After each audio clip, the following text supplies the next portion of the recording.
আসসালামু আলাইকুম প্রিয় দর্শক, ভারতের লোকসভা নির্বাচনের ফলাফল ঘোষণা হচ্ছে। সেই ফলাফলে আপনারা যারা ভারতের নির্বাচন নিয়ে পর্যবেক্ষণ করছেন, ফলাফল নিয়ে, তারা এরই মধ্যে সব খবরই জানেন।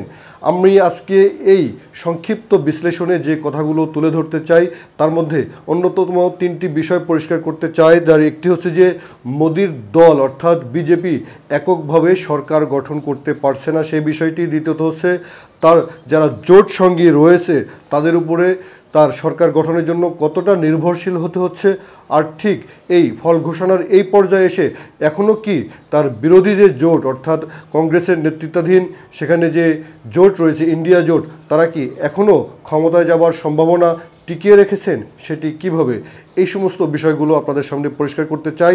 সেটি পরিষ্কার করতে গিয়ে শুরুতেই এই মুহূর্তে আমি যখন কথা রেকর্ড করছি সেই সময়ের রেজাল্ট যদি আপনাদের সামনে তুলে ধরি, সেটি হচ্ছে যে এনডিএ জোট অর্থাৎ ভারতের বর্তমান সরকার, মোদি সরকার, বিজেপির নেতৃত্বাধীন যে এনডিএ জোট, ন্যাশনাল ডেমোক্রেটিক অ্যালায়েন্স, তারা এই পর্যন্ত যে ফলাফল দেখাচ্ছে, তারা 191টি আসনে এখন পর্যন্ত তারা ফলাফলে এগিয়ে রয়েছে। আর যেগুলো অলরেডি রেজাল্ট জয় ঘোষণা করা হয়েছে, বিজয় ঘোষণা করা হয়েছে সেই জোটের জন্য 102টি, অর্থাৎ মোট 293টি লোকসভার আসনে মোদির জোট, এনডিএ জোট, তারা এগিয়ে রয়েছে। অর্থাৎ ফলাফল হয়েছে এবং যেগুলোর ফলাফল এখনও হয়নি কিন্তু এগিয়ে রয়েছে, সব মিলে 293। আর ঠিক তার বিপরীতে ইন্ডিয়া জোট, জাতীয় কংগ্রেসের নেতৃত্বাধীন যে জোট রয়েছে, সেই জোট 232টি আসনে নেতৃত্বে রয়েছে। এর মধ্যে ফলাফল এরই মধ্যে পুরোপুরি ঘোষণা করা হয়েছে 35টি, যে 35টি আসনে তারা জয় পেয়েছে আর 197টিতে এগিয়ে রয়েছে, অর্থাৎ সব মিলিয়ে 232টি। আর অন্য ফলাফলে দেখা যাচ্ছে যে 14টি আসনে নেতৃত্বে রয়েছে অন্যরা। এর মধ্যে 4টিতে ফল ঘোষণা করা হয়েছে, অর্থাৎ 14 এবং 4 মিলে আমরা দেখছি যে 18টি আসন। এই ধরনের একটি ফলাফল আমরা দেখতে পাচ্ছি। প্রিয় দর্শক, ফলাফলের এই পর্যায়ে আমরা দেখতে পাচ্ছি ভারতের বিজেপির নেতৃত্বাধীন যে এনডিএ জোট, সেই জোটের নেতৃত্ব স্থানে রয়েছে হচ্ছে বিজেপি। সেই বিজেপি এখন এককভাবে ক্ষমতায় যেতে পারছে না, সেখানে সরকার গঠনের জন্য যে 272টি আসন প্রয়োজন। তা প্রিয় দর্শক, ফলাফলের এই পর্যায়ে আমরা যেটি দেখতে পাচ্ছি, ভারতে মোদির নেতৃত্বাধীন যে জোট রয়েছে, সেই জোটের শরিকদের সহযোগিতা ছাড়া মোদির দল বিজেপি এককভাবে সরকার গঠন করতে পারছে না।